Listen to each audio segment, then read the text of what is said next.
T-minus 10, 9, 8, 7, 6, 5, 3, 2, 1,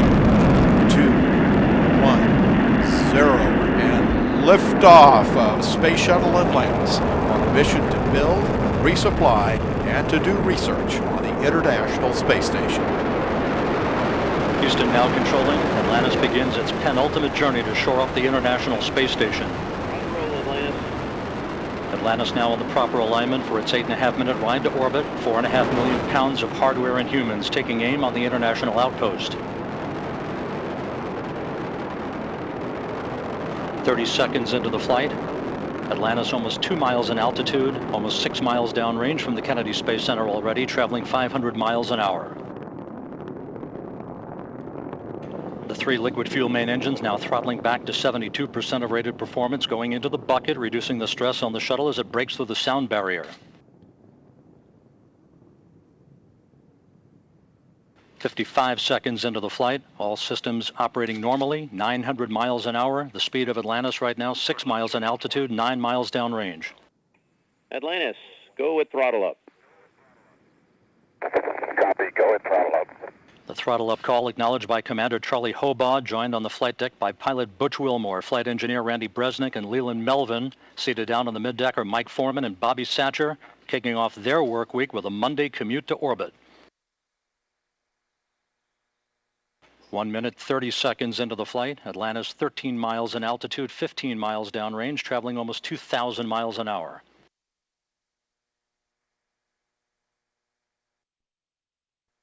Three good auxiliary power units, 3 good fuel cells, 3 good main engines.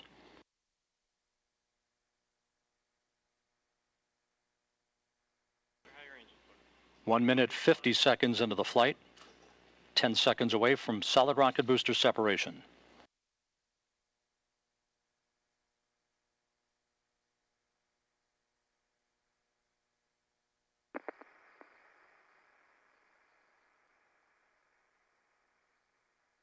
Booster officer confirms staging a good solid rocket booster separation. Guidance now converging. Atlantis steering into the center lane of Highway 129 en route to the International Space Station.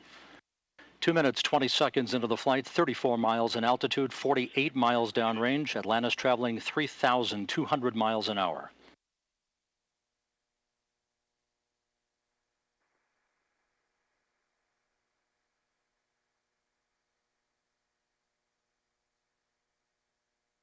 The propulsion officer in mission control reports that the orbital maneuvering system engines have ignited. Atlantis kicking on the afterburners. Copy, 2 engine down. Atlantis flying on the singular power of its 3 liquid fuel main engines, draining about a half a ton of fuel per second from the large fuel tank. Coming up on the 3-minute mark into the flight, Atlantis 46 miles in altitude, 81 miles downrange, traveling almost 4,000 miles an hour. Atlantis speeding straight as an arrow toward its date with the International Space Station Wednesday morning.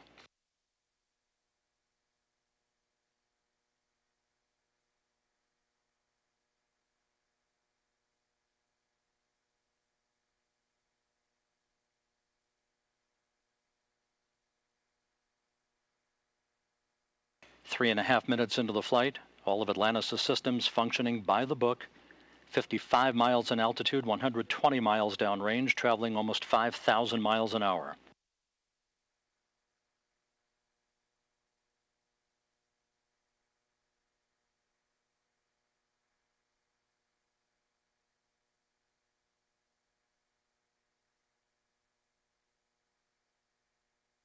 Atlantis, negative return. Atlantis copies, negative return. Atlantis now too far downrange, too high in altitude to return to the launch site in the event of an engine failure. All 3 engines performing perfectly. 4 minutes, 20 seconds into the flight. Atlantis now 62 miles in altitude, 180 miles downrange, traveling almost 6,000 miles an hour. All systems performing normally. Atlantis on course, on track for its preliminary orbit. The Environmental Systems Officer reports a good flash evaporator system activated for Atlantis, providing cooling for the shuttle's avionics until the payload bay doors are opened about an hour and a half into the flight.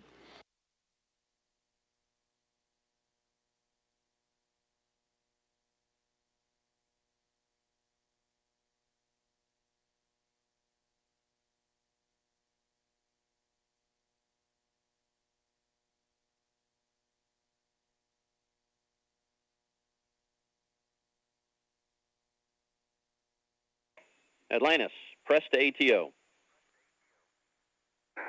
Copy, press to ATO.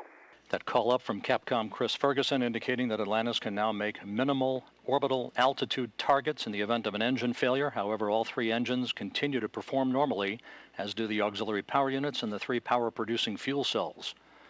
5.5 minutes into the flight, Atlantis now 67 miles in altitude, 312 miles downrange, traveling almost 8,000 miles an hour.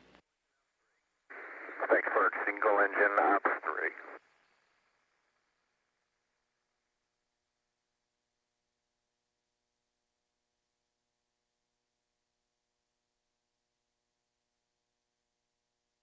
Atlantis now beginning to roll to a heads-up position, the main engine swiveling, enabling the shuttle to move to a heads-up position above its fuel tank, gaining more favorable communications through the tracking and data relay satellite system as it heads uphill. Atlantis, press to MECO, single engine Zaragoza 104. Press to MECO, single engine Zaragoza 104. That call from Capcom Chris Ferguson to Commander Charlie Hobaugh indicating that Atlantis can make normal orbital cutoff targets in the event of an engine failure. Go for the pitch. Okay, nominal shutdown, go for plus X, go for the pitch.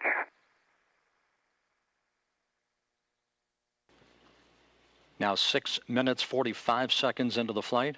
Atlantis 66 miles in altitude, almost 500 miles downrange from the Kennedy Space Center, traveling almost 11,000 miles an hour. 90 seconds left in powered flight. Atlantis, single engine press 104. Single engine press 104.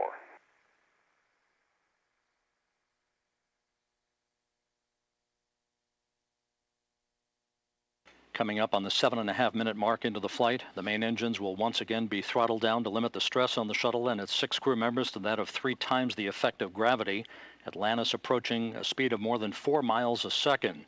At the time of main engine cutoff a minute from now, Atlantis will enter its preliminary orbit at a speed of 5 miles a second.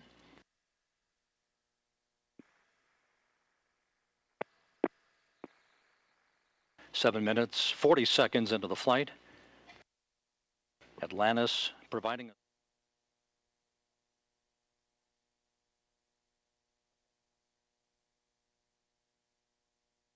8 minutes, 10 seconds into the flight.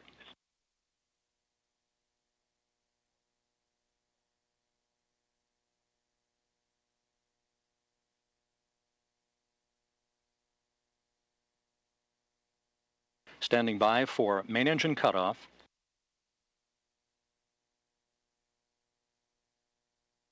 Main engine cutoff confirmed by the booster officer, standing by for external tank separation.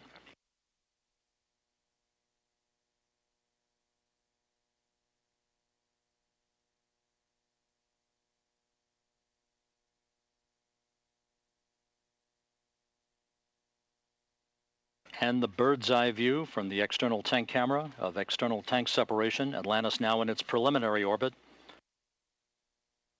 Commander Charlie Hobaugh will now maneuver Atlantis so that cameras embedded in the shuttle's umbilical well can perform photography of the discarded external fuel tank. And Mike Foreman and Leland Melvin are about to use digital still and video cameras to capture handheld imagery of the tank for downlink a few hours from now.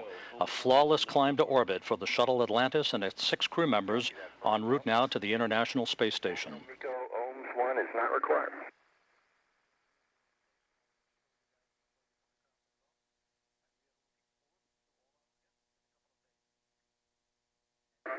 Fergie will meet you in the post ohms 1. And we'll see you there, Scorch.